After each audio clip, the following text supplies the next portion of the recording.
आज का मोटिवेशन है don't focus on the pain, focus on the progress. बहुत बड़ी चीज है साहब, ये तो ऐसा लग रहा है किसी ने आपके लिए ही एकदम ये टाइटल लिख करके दिया हो।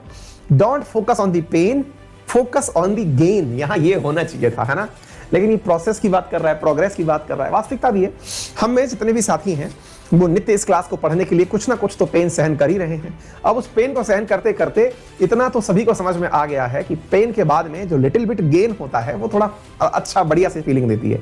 साथियों, एक चीज जरूर जान के आप जीवन में गांठ लगा लीजिएगा कि विदाउट पेन नो गेन। जब तक आप अपने कंफर्ट जोन से बाहर नहीं निकलेंगे, आप अपनी लाइफ में कुछ भी गेन करने की स्थिति में नहीं पहुंचेंगे। अब आप में से कुछ विद्यार्थियों को ऐसा लगेगा कि पेन का मतलब क्या एक टांग पर खड़े होकर पढ़ने से है, या फिर कभी ना सोने से है, अपनी नींद को पूरी तरह परेशान करने से है। जी नहीं, पेन हमेशा शारीरिक नहीं होते। यह सबसे महत्वपूर्ण बिंदु है जो आपको पता होना चाहिए।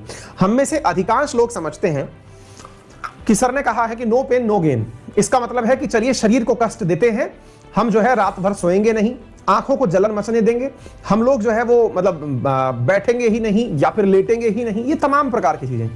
कष्ट केवल एक नहीं होता, कष्ट कई प्रकार के होते हैं। जैसे आप में से बहुत सारे विद्यार्थी ऐसे होंगे पढ़ने वाले तो बहुत लंबे समय से किसी शादी में नहीं गए होंगे।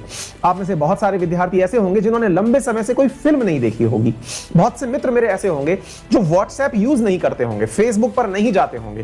क्या ये कम पेन है कि दुनिया में क्या चल रहा है और आप जैसा व्यक्ति जिसको दुनिया के बारे में जानने की इतनी जिज्ञासा है कि रोज पढ़ने लाइव आ जाता है, उसे अगर दुनिया के बारे में ना पता चले तो निश्चित ही उसके लिए बड़ा सरप्राइजिंग काम होगा ये तो ऐसी स्थिति में ना साथियों, ये मान के चलिए कि आपकी लाइफ में ये भी एक पेन है, लेकिन ये पेन आपको निश्चित ही पे ऑफ करेगा।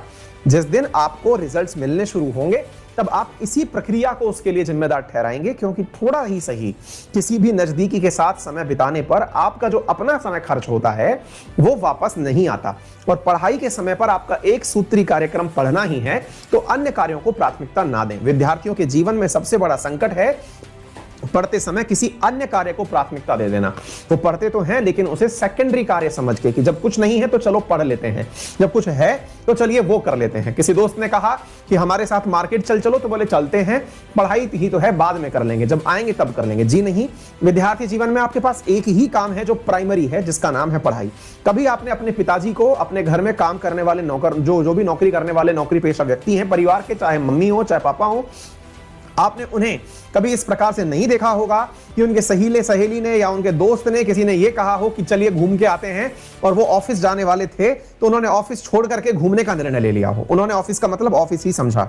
मैं आप लोगों के लिए क्लासेस लेने के लिए एनी टाइम यहां उपस्थित रहता हूं। मेरे भी निजी जीवन में बहुत सारी चीजें चल रही होती हैं, मुझे भी बहुत सारे कार्य करने होते हैं, यानी वर्क इज वर्कशिप। विद्यार्थी को भी यही मानना चाहिए कि उसका वर्क पढ़ाई है और उस पढ़ाई के सामने उसे किसी और चीज को प्राथमिकता नहीं देनी है। बाकी मर्जी आपकी है, मैसेज आपके हैं, ठीक है।